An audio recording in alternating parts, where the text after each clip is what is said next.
This is the Logitech G502X Plus, and I'm gonna be honest with you right from the start, I had huge expectations from this mouse, because I've been using its predecessor, the G502 Hero, for the best part of the last 2 years. And I love this mouse, as quite frankly a bunch of people still do, because if you look at any web store that sells tech, then the G502 is certainly one of, if not the best-selling mouse out there. There are a few updates with this new version, but there are also some things that I don't really like. And there are two specific things which I absolutely hate and make this mouse pretty much unusable for me. So you can get the new G502 in 3 different versions: the wired one, the wireless one, and the wireless plus. Now, the wired and wireless are pretty obvious. The cord is the difference there. And the plus with the wireless one just adds RGB. All 3 of these are available in black as well as in white. But to be honest, I just don't trust myself to not get the white version dirty in like the first week, so I went with the safe choice this time. Now, in the box with the wireless G502X,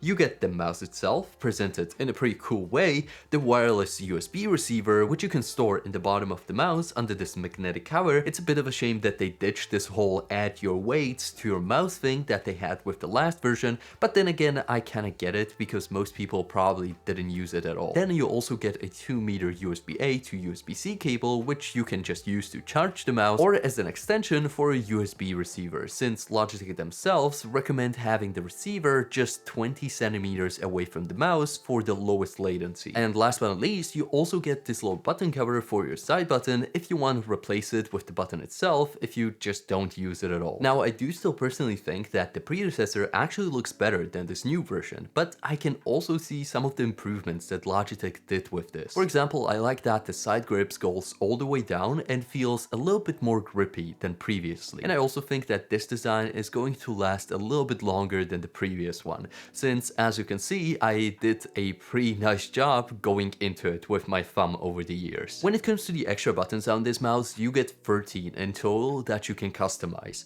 Now, that's all well and good, but the actual experience of customizing these is freaking terrible. Logitech's G Hub software is one of the worst pieces of software that I ever used. Now, come on guys, you have such a wonderful piece of software when it comes to the Logi Plus app, which can be used to customize some of the MX series mouse, like for example the MX Vertical over here, and it's so easy to do it in there, but the G Hub software is just unusable.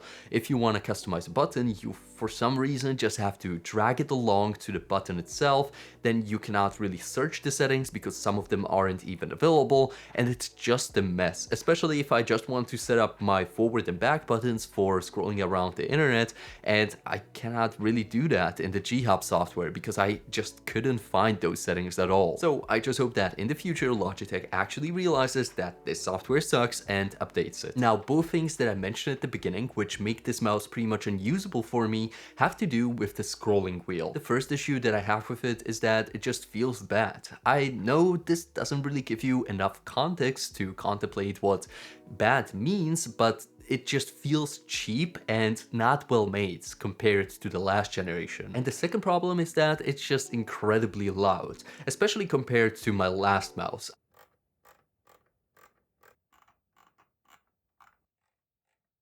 I know this might as well be that my old mouse is 2 years old and clicked through, and this new mouse is, well, fresh new, so it's a little bit louder, but then again, it's still a massive difference between this one and the old one. Now, one major reason why most people stay away from this mouse without even trying it is its weight. It's quite heavy, especially when we're talking about today's mouse market, where most mices are around 60 to 70 grams. So I can totally see where people are coming from not even giving this mouse a try, even though it looks cool, it's heavy like an elephant. After I just said that, it might seem kind of weird, but I actually enjoy the heavy weight.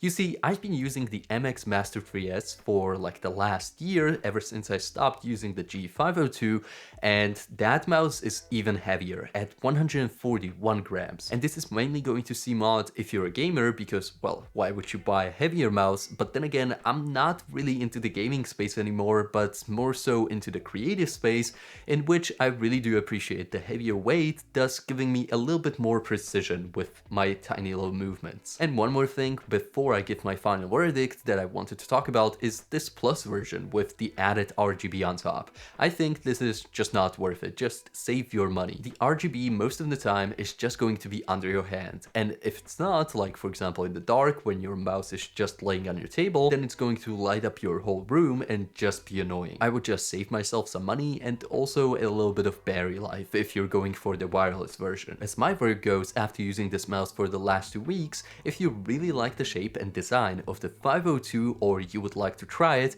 I would just skip this generation and go for the last one. Overall, I think it's a way better bang for the buck, especially when this new one costs $160, which is just a bit too much for what it offers. Hopefully you enjoyed this video. If you have any other mices that I should check out, let me know in the comments and I will see you in the next one. Bye bye!